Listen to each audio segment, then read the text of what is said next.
Visual ক্ষতি যেটা সেটা হচ্ছে আপনার অ্যাটেনশন একদম একদম মানে জিরো লেভেলে চলে যাবে। আপনি কোনোখানে বেশিক্ষণ অ্যাটেনশন দিতেই পারবেন না, মনোযোগ দিতেই পারবেন না। কি যেন যে গোল্ডফিশ অ্যাটেনশন বলে, যে খুব কম সময়ের জন্য একটা অ্যাটেনশন। মানে আপনি খুব চাইবেন যে অ্যাকচুয়ালি সবাই পারতেছে, আমি পারতেছি না, বা আমি পারতেছি না কেন, হ্যাঁ। তারপর আপনারা বন্ধু বান্ধবরা বা যারা প্রত্যেকেই মানে স্ক্রিনের মধ্যে অ্যাডিক্টেড, তারা বেরোয় বলবেন যে দূর ভাই কিছুই তো বুঝলাম না, আচ্ছা ঠিক আছে দেখি পড়বো, হ্যাঁ বলে বলে আবার মোবাইলে চলে গেল। ফ্রাস্ট্রেশন কমানোর কিন্তু একটা সিস্টেম হচ্ছে। ও মানে কালকে পরীক্ষা, কি করব খুব টেনশন লাগতেছে, আচ্ছা একটু রিলস দেখি। হ্যাঁ হ্যাঁ রিলস এই রিলস দেখতে দেখতে আপনার যে 3 ঘন্টা চলে গেছে ওই খবর কিন্তু আপনার নাই, কিন্তু আপনি ভাবতেছেন যে আচ্ছা আমি রিলসটা দেখা শেষ করে আমি বসবো পড়তে।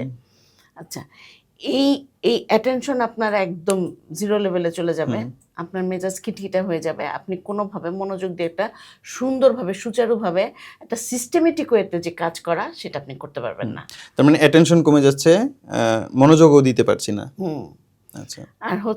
আর সেটা হচ্ছে যে ফ্যামিলি বা কলিগস বা পিয়ার যে একটা বন্ডেন্স সেইটা একদম পুরা শেষ, ইম্পেয়ার হয়ে যাবে একদম পুরা খুব বাজে অবস্থা হয়ে যাবে।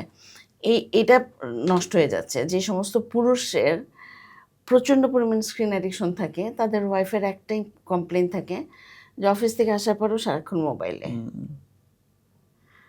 মানে ফ্যামিলির একটা সুন্দর পরিবেশ নষ্ট হলো। আর বাচ্চারা তো ছোট বাচ্চা যারা স্কুল থেকে আসে তারা তো কষ্ট করে হলেও কিছুক্ষণ সময় স্কুলে থাকে, স্কুল থেকে এসে তারপরে তারা এক সময় মোবাইল নিয়ে ফেলে, কায়দা কানুন করে মোবাইলটা হাতে নিয়ে ফেলে।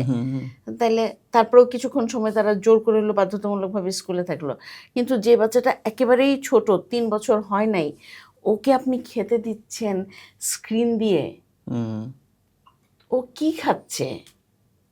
ডাক্তাররা এই যে অসুবিধাটার কথা বললেন না, এই অসুবিধার মধ্যে আরেকটা প্রবলেম কিন্তু, যেখানে আমরা জানতাম আগে চোখের পানি আমাদের 40-এর পর থেকে শুকানো শুরু করে, সেইখানে এখন ছোট ছোট বাচ্চারা ডাক্তারের কাছে গেলে প্রত্যেকটা ডাক্তার একটা বাচ্চাকে আর্টিফিশিয়াল টিয়ার দিয়ে দেয়, মানে সাজেস্ট করে যে ওদেরকে আর্টিফিশিয়াল টিয়ার চোখে ইউজ করতে হয়, কারণ ওরা স্ক্রিনে থাকতে থাকতে স্ক্রিনের থেকে যে রেটা বের হয় সেইটার কারণে ওদের চোখের একদম পানি পুরা শুকায়া যায়, ব্রেন কাজ করতেছে না, চোখের পানি শুকায় যাচ্ছে।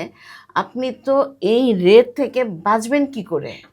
মাত্র তো বয়স আপনার 3 বছর, বাকি জীবন তো পড়েই আছে, সামনে পুরো সময় পড়ে আছে, যেখানে নর্মালি আপনার বায়োলজিক্যালি বা প্যাথোলজিক্যালি বলেন, আপনি নর্মালি আপনার চোখের ওয়াটার থাকবে 40 বছর পর্যন্ত, আপনাকে আর্টিফিশিয়াল ওয়াটার ইউজ করতে হবে না। সেখানে আপনি 7 বছর 8 বছর বয়স থেকে চোখে আর্টিফিশিয়াল ওয়াটার ইউজ করছেন, এরকম ভারী ফ্রেমে চশমা পড়ছেন। আমাদের সময় কয়জন বাচ্চা চোখে এরকম মোটা ফ্রেমে চশমা পড়তো? এখন কয়টা বাচ্চা স্কুলে এরকম চশমা পড়ে? এখন তো অনেক বাচ্চা, এখন সব বাচ্চাই চোখে একটা না দুইটা চশমা, 1-2জন বাচ্চা চশমা ছাড়া।